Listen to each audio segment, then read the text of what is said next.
आज़ादी के 75 वर्षों बाद भी लिंक मार्ग को तरसता थारू जनजातीय ग्राम सूरमा।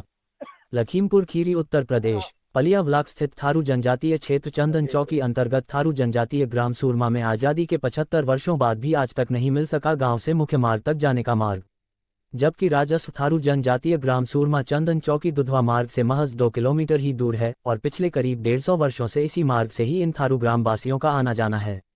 अभी तक तो वन विभाग इस मार्ग पर अपना अधिकार जताता था और बनाने नहीं दे रहा था।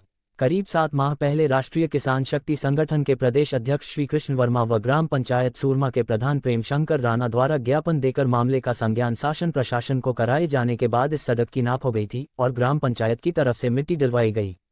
ग्राम प्रधान के अनुसार अधिकारियों ने कहा था कि 3 माह में सड़क बन जाएगी, लेकिन मिट्टी पने के बाद फिर कोई काम नहीं किया गया।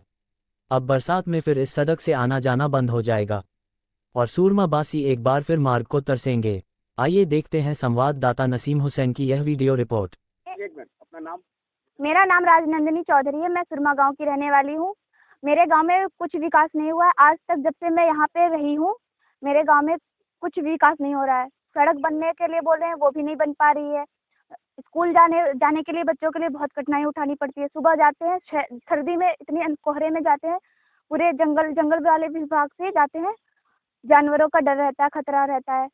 फिर आने में उनको भी शाम हो जाती है उधर से, तब डर रहता है। और वन विभाग वाले लोग हमारे लिए हमसे बहुत मतलब कि परेशान करते हैं, कहते हैं यहाँ से ना जाओ। अब हमारे लिए रोड बनवा तो हम इधर से जाएं।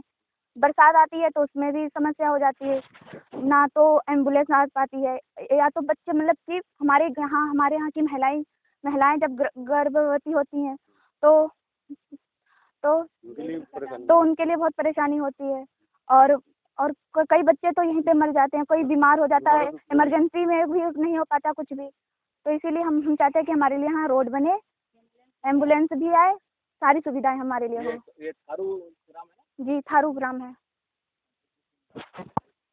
मैं प्रेम शंकर मेरा नाम है, ग्राम प्रधान हूँ यहाँ से। हमारी समस्या यह है, जब गाँव कौन सा है? सूरमा गांव राजस्व ग्राम है, जो कि हमें निकलने के लिए रास्ता नहीं। कई बार यहाँ पर सबको नपाई भी करा दिए हैं, तब भी बरसात आने वाली है, बेचारे कहाँ निकलेंगे। डिलीवरी होती है, जच्चा बच्चे मर भी जाते हैं। एम्बुलेंस नहीं आ पाती? एम्बुलेंस भी नहीं आ पाती। मेन रोड में भी एम्बुलेंस नहीं आती। ये तो थारू गाँव है? थारू गाँव है, सब एक ही जात के है। सब एक ही जात है जी यहाँ पर। तो आप आज़ादी के 75 वर्षों बाद भी आप आज तक सड़क नहीं मिली। सड़क नहीं मिली? हाँ, अभी पिछली बार बताया गया था कि नपाई हुई। नपाई होगी तो हमसे 3 महीने बाद बनेगी, तो अभी आगे बरसात आएगी। 3 महीने के 6 महीने होने जा रहे हैं। 6 महीने होने जा रहे हैं। मैं अमर सिंह, ग्राम सूरमा निवासी, ये थारू जनजाति गांव सूरमा, यहाँ से राजस्व ग्राम है। यहाँ से मतलब रोड तक जाने के लिए इतनी दिक्कत होती है सर। बरसात आने के टाइम में हम लोग 1 घंटा के बजाय यहाँ पर पूरा दिन कट जाता है, जो कि आगे जाके कीचड़ में ट्रैक्टर या कोई भी सवारी से जाए तो वो फंस जाती है। तो हमारा पूरा दिन यहीं पर बर्बाद हो जाता है। रही बात इलाज कराने की, तो इलाज क्या कराएंगे, पूरा दिन यहीं कट गया। वो मरीज आगे से और बीमार ज़्यादा हो जाता है, दमे टूट जाता है। तो इस चक्कर में हमें सरकार से अनुरोध है कि हमारी जो गांव से लिंक रोड है वो पक्की बनवा दी जाए। मैं रामचंद्र राणा हूँ, पूर्व प्रधान सूरमा, और सूरमा का निवासी हूँ और यहीं रह रहा हूँ। हम लोग अनुसूचित जनजाति के हैं। 13 दिसंबर 2008 को यहाँ भूमि का हम लोगों का अधिकार भी मिला है, राजस्व ग्राम का दर्जा भी मिल गया है। फिर भी हम लोगों को ये रास्ता से हम लोग वंचित हैं। आए दिन बरसात होने पर हम लोगों को यहाँ निकलना मुश्किल हो जाता है, और हम लोग अगर जंगल से जाते हैं तो आए दिन हम लोगों को वन विभाग परेशान करता है कि आप दूसरी रास्ता क्यों आते हो। और क्या, तभी तो। और हम लोगों की यही अनुरोध है कि हमारा एक मार्ग अच्छी वो दे जाए, ताकि हम लोग इधर उधर भटकना ना पड़े। तो अब ये मार्ग की नपाई सुना है हो गई थी? नपाई हो ही रहे, और साहब ये उसमें जो अब वो आया है, जैसे चुनाव का समय, उसमें बहिष्कार भी हुआ रहा है। तो हमारे तहसील से अधिकारी भी आए, SDM जैसे, उन्होंने कहा कि अभी इस समय तो वो लिखित में, हम तो लिखित मांगते रहे कि वन विभाग हमें लिखित के दे, ताकि अन्यथा ये आने वाले समय में हमें लोग उनकी ना रुकावट करें। तो उसमें उन्हें कहा ये आचार संहिता लगी, तो हमके ये लिखने में थोड़ी आचार संहिता लगी, आखिर लिखने में तो आचार संहिता नहीं लगी है। फिर भी नहीं, खाली और शासन से हम लोग उनको बैनर उतरवा लिया, वोट डलवा लिए, और आज दिन तक कोई कार्य नहीं हुआ। हमारी जो 3.5 किलोमीटर पैमाइश हो चुकी है रोड की, अभी तक ना बन पा रही है, ना तो मिट्टी पड़ने देते वन विभाग और ना तो कोई कुछ कार्य हुआ।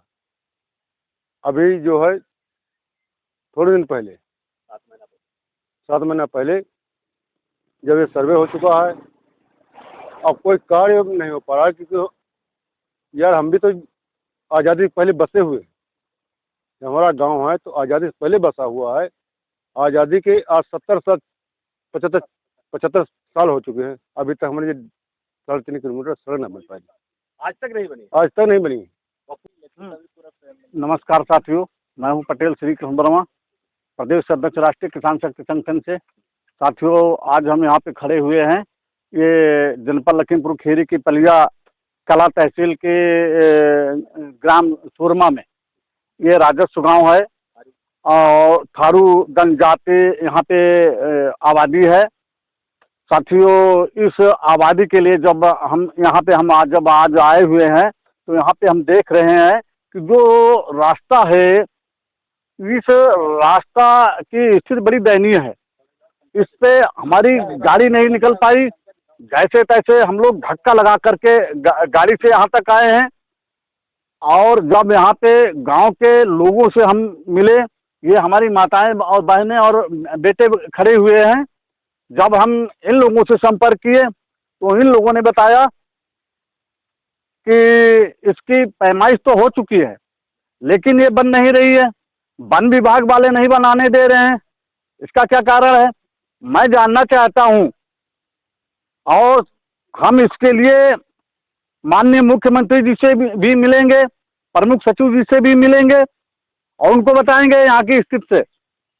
जबकि संविधान के अंतर्गत अगर देश का कोई भी नागरिक है, अगर वो कहीं पे वास कर रहा है, चाहे वो भले ही जंगल हो, घना जंगल हो, लेकिन उसको आने जाने के लिए मार्ग नहीं रोका जा सकता है, उसको रास्ता देनी पड़ेगी। तो हमारा ये सरकार से अनुरोध है, यहाँ के अधिकारियों से अनुरोध है, और अभी लगभग 7-8 महीना हुए हैं, 8-10 महीना हो गए हैं, तब हम यहाँ पे एसडीएम साहब को प्रधान जी के साथ में, ये प्रधान जी हमारे हैं, आप खड़े हैं सामने, ये पूर्व प्रधान जी हैं, और ये प्रधान जी के साथ में हम यहाँ पे एक ज्ञापन भी दे चुके हैं। लेकिन शायद है अब तक यहाँ का प्रशासन ने कोई संज्ञान नहीं लिया है, और इसके लिए फिर हम खंड विकास अधिकारी और एसडीएम से मिलेंगे, उनको ज्ञापन भी देंगे, और हम ये सरकार से और यहाँ के अधिकारियों से ये अनुरोध करते हैं कि ये बरसात होने वाली है, आज ही मौसम बहुत खराब लग रहा है, ऐसा लग रहा है कि बरसात होने वाली है, तो ये बरसात से पहले हमारा अनुरोध है कि ये रास्ता बन जाए, क्योंकि यहाँ आने जाने के लिए बड़ी दिक्कत होती है। अगर ये बेटा खड़े हुए हैं, यहाँ के जो बच्चे हैं स्कूल जाते हैं तो स्कूल जाने में बहुत बड़ी परेशानी होती है। अगर बरसात हो जाती है तो एम्बुलेंस नहीं निकल पाती है, ऐसे भी नहीं निकल पाती है। अगर कोई गांव में कोई डिलीवरी है, कोई बीमार है, तो उसको यहाँ से कैसे लेकर के जाते हैं, मोटरसाइकिल से लेकर के जाते हैं, बैलगाड़ी से लेकर के जाते हैं, कैसे लेकर के जाते हैं, रोड पे जब अपना जैसे तैसे पहुंचाते हैं एम्बुलेंस पे या किसी प्रकार से। और यहाँ पे एम्बुलेंस ना आ पाने की दशा में यहाँ पे बताया जा रहा है कि कई मरीजों की मृत्यु भी हो चुकी है। तो हम यहाँ के अधिकारियों से अनुरोध करेंगे कि इसको संज्ञान में लें, और ये बरसात से पहले इस मार्ग को पटाई करवा के और उस पे खड़ंजे की व्यवस्था कराई जाए। धन्यवाद। जय जवान जय किसान। थारू जनजात जिंदाबाद, जिंदाबाद थारू जनजात।